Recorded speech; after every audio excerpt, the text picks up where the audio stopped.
Grand rising loungers. Listen, it is 6:30 in the morning AM on the East Coast, okay?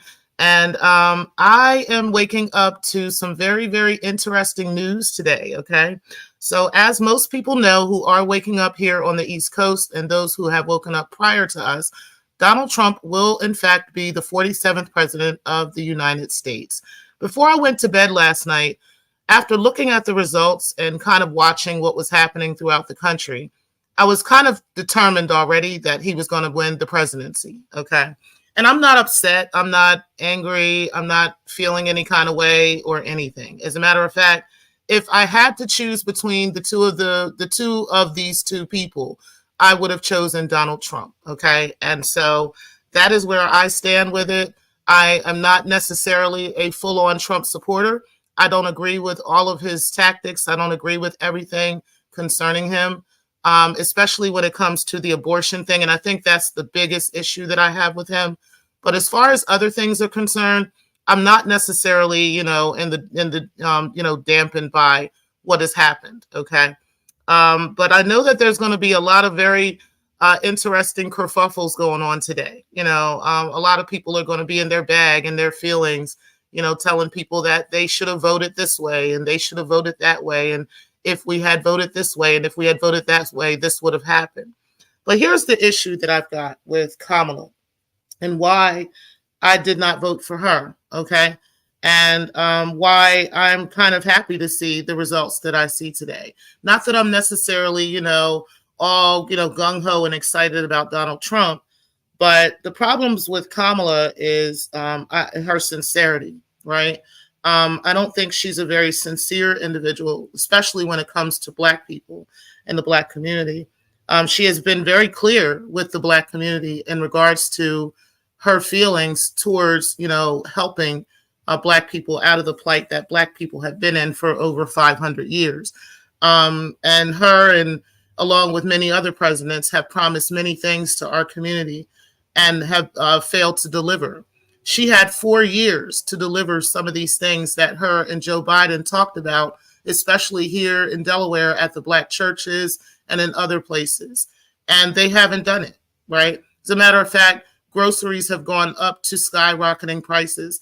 Gas has gone up to skyrocketing prices. We've been in war in various countries over different things. There's been all kinds of stuff going on during the President Biden and Kamala era that, we can't ignore as American people.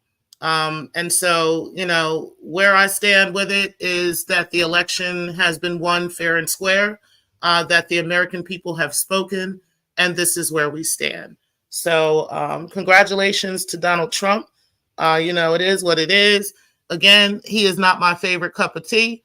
And again, I don't agree with everything about him. But, I would rather see him in this space than Kamala. Now, for those people who have predicted Kamala coming into place, there's a couple notable people that predicted that. One of them was the guy, I can't remember his name. I want to say is Liam. I can't remember his name. But he has always predicting the presidencies. And one of them this year, he always predicts them and he always gets them right. Okay. I mean, he's been doing this for like, I think 40, 50 years. Every time a president comes in, he, claims who it's going to be. And then it turns out being that person. But this particular time around, he said that Kamala was going to go in. And he's a little disappointed in these results, right? Another notable person that has been talking about the presidency and has also been talking about America and some of the things that America will be facing is now kind of putting their foot in their mouth, right? And they're saying things about, how God is the one that's been telling them these things and stuff like this. And turns out, I don't know, maybe God had it wrong this time. Okay. But her name is, what is her name? Oh, hold on, guys. Let me look her up real quick because this is going to be a hell of a fight on here on YouTube regarding her. Celeste, that's her name. Celestial, Master's Voice, Master's Prophet, or what's her name? Let me look it up real quick. Master Voice Celestial. Okay. So the channel is called The Master's Voice Prophet. And it's a young woman named Celestial who she's been constantly talking about God telling her for the past several years that Kamala was going to become the president of the United States, that she was going to usher in certain things. And when I first heard her talking about this few months ago, I was hesitant about what she was saying because there was a lot of stuff that just seemed to have a lot of holes in it, right? And I was just like, I took caution to it. There were a lot of people that were like just immediately going with what she was saying and God be the glory and all this stuff. But something was telling me that she wasn't on point with what she was saying. And in actuality, I think she's correct, but only in the future, but not right now, right? Like it was this determination in her that Kamala was going to become president now, that a woman was going to become president right now, and that this woman was going to usher in a certain type of government into the U.S. And I was saying, no, it's not her.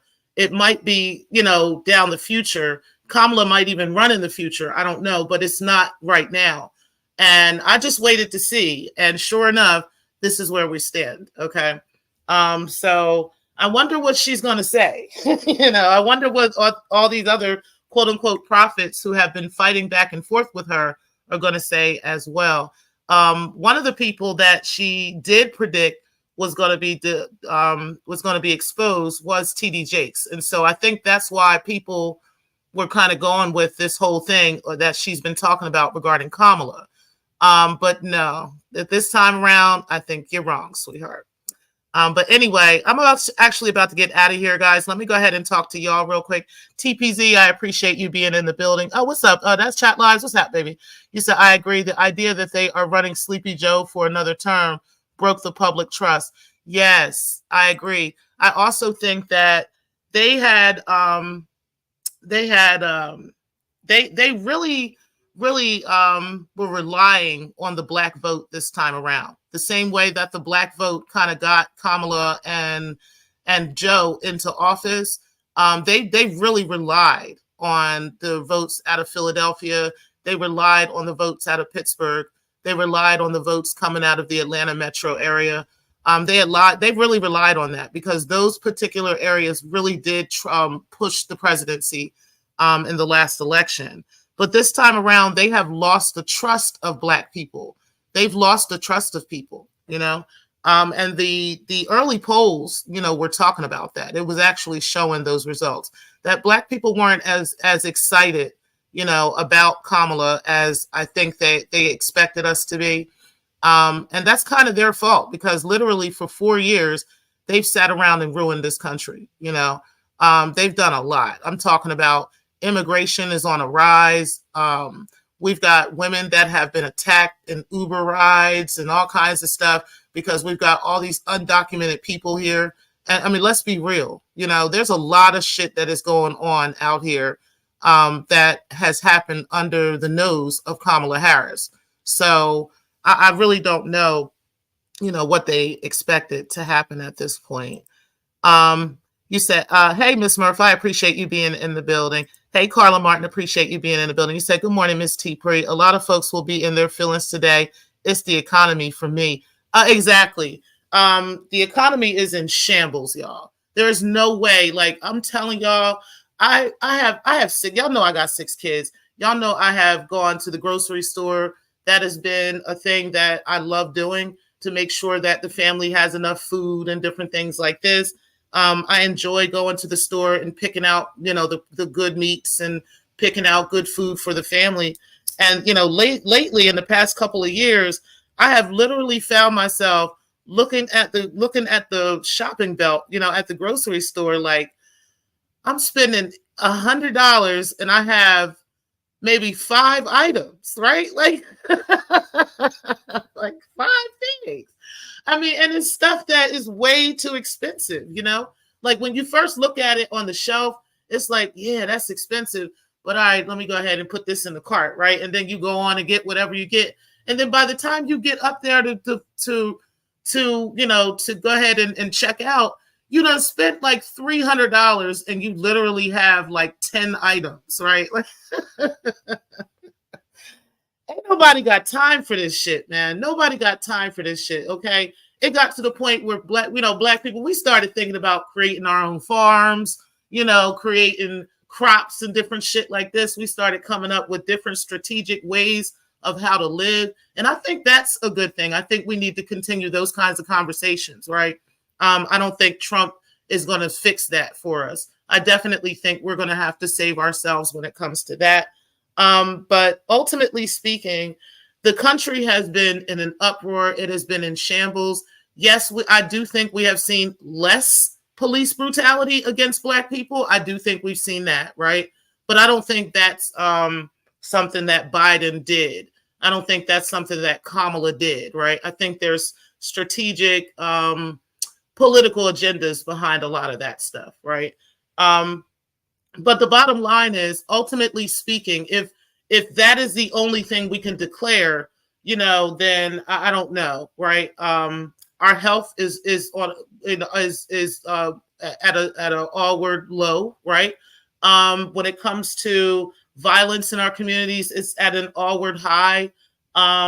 There's no protections that's put in place for Black people. There's nothing that the Biden-Harris administration could actually speak to and say that they've done to improve our country, right? We've got Russian warships down there, you know, in our midst. We got all kinds of stuff going on that's just got us in a really fucked up scenario, in a really bad state right now. Okay, so I don't know, you know, I mean, I'm not saying that Trump did a wonderful, wonderful job when he was in office, but he was honest with us about a lot of shit, right? There was a lot of stuff they wanted him to shut up on, especially when it came to COVID and different things like this. And he was trying to tell us what was really going on. And, you know, there's also some people that were on the ground at these hospitals and at these places that are also whistleblowing and said, yo, this is what was happening, you know? So I do trust him when it comes to that. And then there's some other stuff too, right? Now, when it comes down to abortion, listen, I can get into that conversation just a little bit this morning. And then I'm actually going to end this because I got to go. Abortion is not a Black woman's issue. It just is not. I'm not saying that Black women don't have abortions or Black women don't seek an abortion, right? But most Black women do not face this issue as a major problem, okay? This is more of a issue for the white community. And the white community has tended to use Black people for their plights for hundreds of years, okay? And they use our emotions for these things as well. For instance, with women's suffrage, right? White women were so in their bag because they weren't able to vote, and black men were able to vote. And they were like, how dare you guys allow these black men to be able to vote and white women aren't able to vote? And that's when they came out with the women's suffrage movement. They started bringing black women into it, but they had no interest in black women voting. They wanted themselves to vote. And black women got emotional. They were in their feelings. They wanted to get in to help because we're women too. And, you know, we deserve these rights too, just to be blindsided and realize that we were only being used. Okay. So this is kind of the same thing that I believe has happened with the abortion thing. And I think a lot of black women agree. I think there's a lot of black women that weren't going with that issue, you know, that we have much bigger issues that are pressing us as black people that we need to be addressed, right? That I think that around and across the board needs to be addressed, such as the economy, such as the housing crisis, such as, you know, the food crisis and different things that we're really, really facing as black people, and particularly as black people that experience more levels of poverty than white people.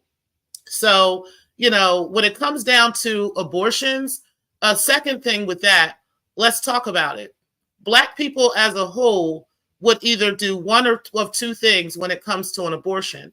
Either they would have an insurance that would be able to pay for that, which would generally be a private insurance that would pay for it, or they would have to pay out of pocket. They generally can go to like a Planned Parenthood, and Planned Parenthood would work with you and give you maybe like I believe it's like a $500 discount, or it's like $500 for the pill, or starts off at $500. Most black people who are in a impoverished state wouldn't be able to afford that $500 out of pocket. Okay. Then they would think they can turn to their Medicaid insurance. Guess what? Medicaid does not pay for abortions. It will pay for you to have your tubes tied, for you to get birth control, but it will not pay for an abortion, and they don't consider it an abortion a form of birth control unless you can prove that you were raped, that this was a form of incest, or something along those lines, okay? Which obviously, as we know, most black women who have experienced some kind of sexual trauma or something along those lines are not going to the police, okay? Are not going forward and talking about these things. So ultimately speaking, surrounding the issue of abortion, abortion does not necessarily affect the black community as much as Kamala would have loved for us to believe, okay? Ultimately, even if Kamala was able to bring back abortion rights in all 50 states, it still would not be economically pleasing to the black community, okay? It still would be something that we would have to pay out of pocket for, or something along those lines that, you know, again, black people would if in some of these cases would just choose to just have the child, right? Or they would have to come up with the funds in order to have this abortion anyway. I think younger women are also doing things a lot smarter. They are tending to protect themselves. They're tending to watch who they're dealing with and these kinds of things. And so again, I don't think this is necessarily an issue that black people really face, right? And that's just kind of where I'm at with that. And yes, if that sounds like I'm being selfish, then I probably am, you know. I have the right to do that. This is what my ancestors died for. They died for me to have choices, right? And so, and that's my choice. And so, you know, that's where I stand. You said everything that something that was telling you something was also God. Child, could have been. You said SMH. You said Trump SMH. You said, what's up, White Falcon 44? You said they all need to be investigated. You said Trump tried to kiss the little Indian brown skin girl. SMH, not good. Hey, Miss Murph, you said a lot of black folks felt bamboozled by the Dems. Exactly. That's exactly what happened, you know? I just have to be honest about that. I got to be real, you know? I hate to say that, you know, I would love to see Trump, you know, in office, but I think Kamala should have did a much better job of protecting our community and doing something to show interest in that. As a matter of fact, she laughed in our face and told us how much she, has no intentions of doing that. So, that we knew it, we found that out, we figured it out, and we let God do what he do. You say, yes, Miss Murph. You said, good morning, Carla Martin. You said, good morning, sis. You said, I think the swing issue was men and women's bathrooms, sports and safe spaces. The gender issue swung the vote. Let's go. I was just talking about that with my daughter last night and why she didn't want to vote in favor of Kamala. And that was because of those issues, right? This whole thing with the trans, coming into the women's bathrooms, this whole, thing of being so, just so open about that. That has been a major problem in the past 4 years. And it was something I talked about years ago when Target had first tried that. And I had talked about this and I was saying, how much danger you're putting women into by allowing that. And it's not because, transgender people shouldn't be accepted. That's not what I'm saying. What I'm saying is women are women, okay? And, women are put in very vulnerable states depending on where we are, depending on the circumstances. So if you've got a woman in the bathroom, right, using the bathroom, where she's sitting and she's excreting or whatever, she's peeing or whatever, that puts her in a very vulnerable position, right? And, if you've got somebody who claims to be a transgender, even if they're not, they just claim to be, and they come into a lady's bathroom and assaults a woman, now you've got a bigger problem, right? And this is what I was saying in regards to this. And there were so many people that were offended by what I said.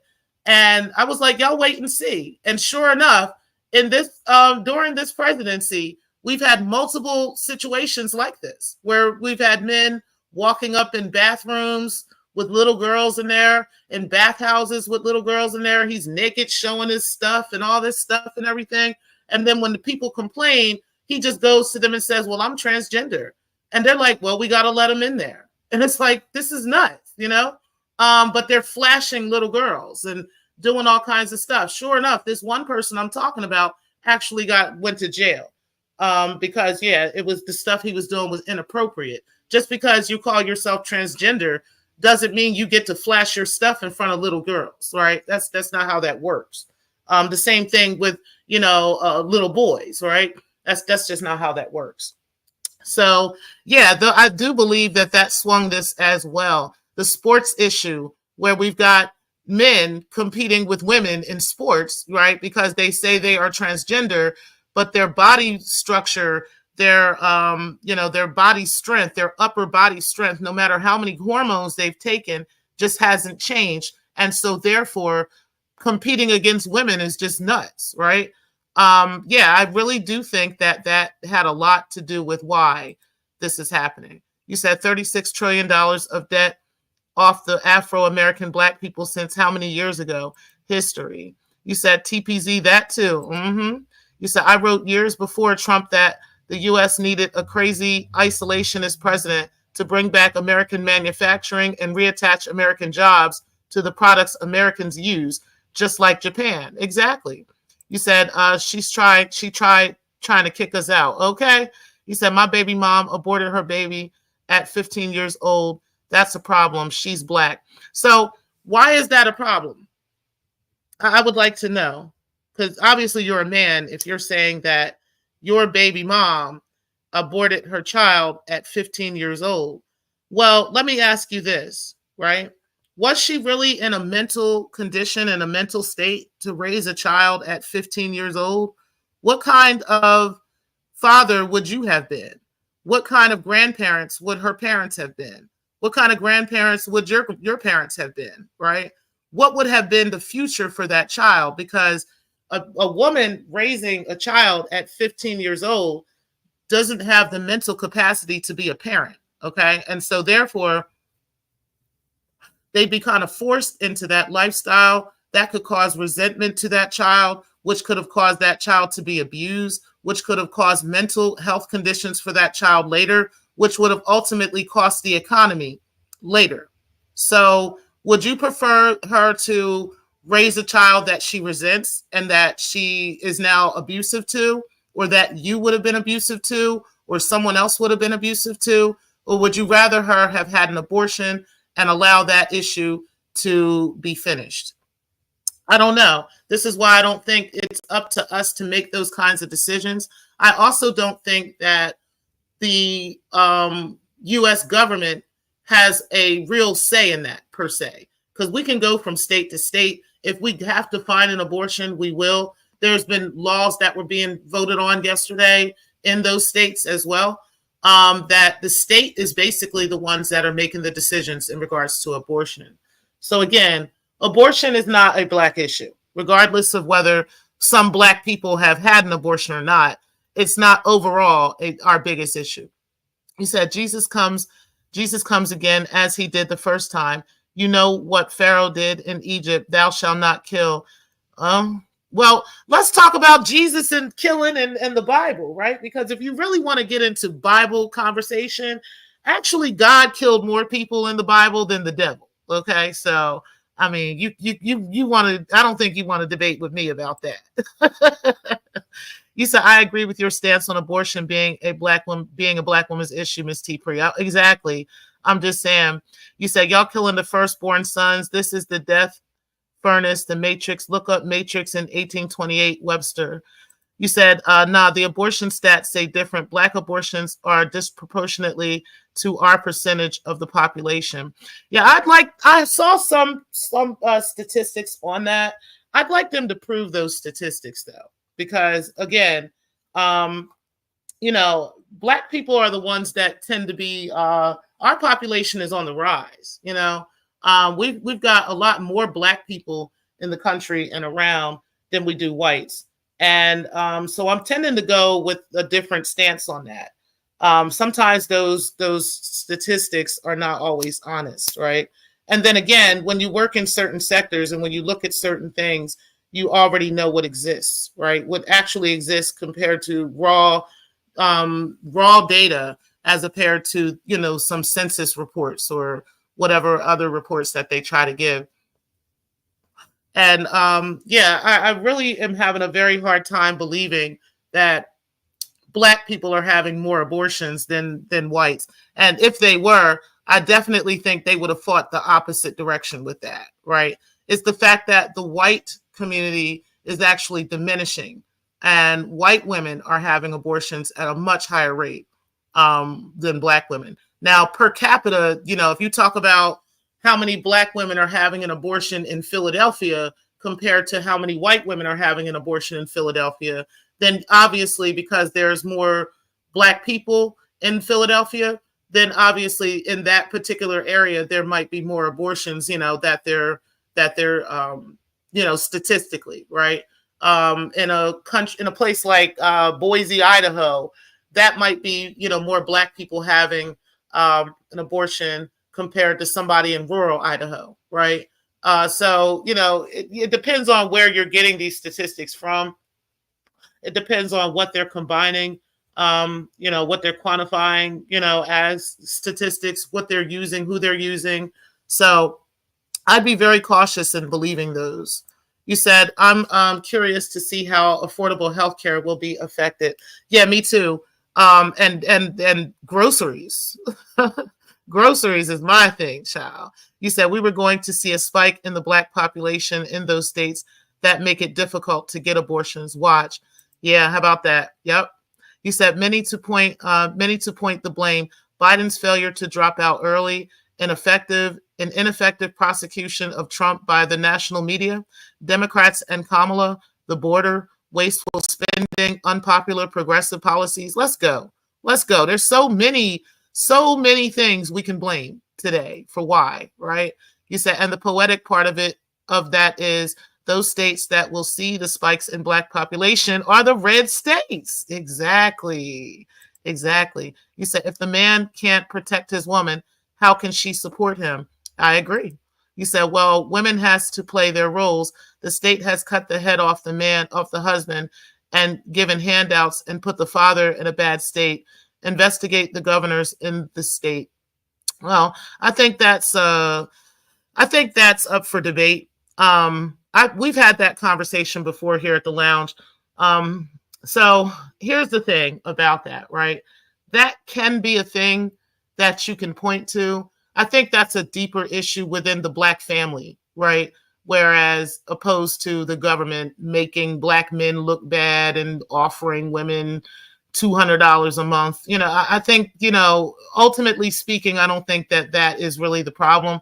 I think that there have been a plethora of Black men who have not supported their families, who have been abusive to the mothers of their children, and they need to take responsibility for that. And, Black women have stood up and have not allowed these things anymore. They have moved on, they have become independent, and they've had to do that because either the father of their child is, not in the home for some reason, whether he's dead or whether he's in jail or whether he was too abusive to deal with them. And these are things within our community that we need to talk about and we need to be honest about, right? As opposed to finger pointing and, telling the government that they're responsible for these things. I think that those are things we need to fix within ourselves. You said when you get some time, please do a full show on this. Okay. Chat live out. He said, and use EVMUX. Okay. Yeah, I had looked into doing some other stuff. Hey, Mia Mines, appreciate you being in the building, girl. You said, how many women get pregnant at 15, even before the pregnancy? So abort, kill your baby. Isn't that trauma to you, ma'am? Where is the men? I hear you, but again, as a woman who has raised 6 children myself, I don't know what it would have been like to be pregnant at 15 years old. I was still a kid, okay? And mentally, I was not prepared to be a mother. So I don't know what would have been the best decision for me at 15 years old. I think it's an individual thing, right? But again, it's very easy for men to say what a woman should do and how this should happen. But I think the biggest thing would be to prevent 15-year-olds from getting pregnant to begin with. You know what I mean? So, but if that does happen, I think that should definitely be up to the woman's choice. You said, hey to chat. You said, hey to me. You said, hey to Carla. You said, ma'am, you're not God. I'm absolutely not. You said, I'll get the definition of matrix. You said matrix, mother, the womb. Okay. You said abortion of African-American babies. How many has been aborted by y'all Black mamas? Y'all killing and y'all have no problem with that. Judgment is at hand. Okay. You said you need to slow your roll, White Falcon. Okay, child. I don't know what's going on with you, baby, but yeah, judgment is at hand, right? Judgment is at hand for all of the horrible things that have oppressed Black people for so long that it has caused conditions that we can't control. So again, there are definitely things that Black people can talk about amongst ourselves that we need to fix within our own community, and that the government is not going to save us from. So that's just how I feel about that. I get, the emotions that you might be feeling, White Falcon, okay? But that's something you need to fix. That's something you need to deal with. That's something that you need to understand. And I'm pretty sure at this point, if you're up at 7 a.m. talking to me, you're probably like in your 30s or 40s at this point. And so, what would life have been like for you having a child that young? Or was this child a child and you were a grown man? I mean, I don't know what was going on, right? I don't know your situation. But if you're talking about one woman, one young lady, as opposed to millions of Black women, I still am not moved by that. And I don't believe that this is a Black woman's issue. I do believe that Black women are constantly used emotionally to make emotional decisions, okay, that actually and ultimately benefit other groups of people. And I think it's time that we're awake to those kinds of things. But either way, it's time for me to go. I need to get myself logged in. I do appreciate all of you for being in the building today. Make sure you guys do hit the like button on the way out. And guys, if you are reading this, Triggs is king and Trump is president. I will holler at y'all. And peace, guys. Thank y'all again for watching.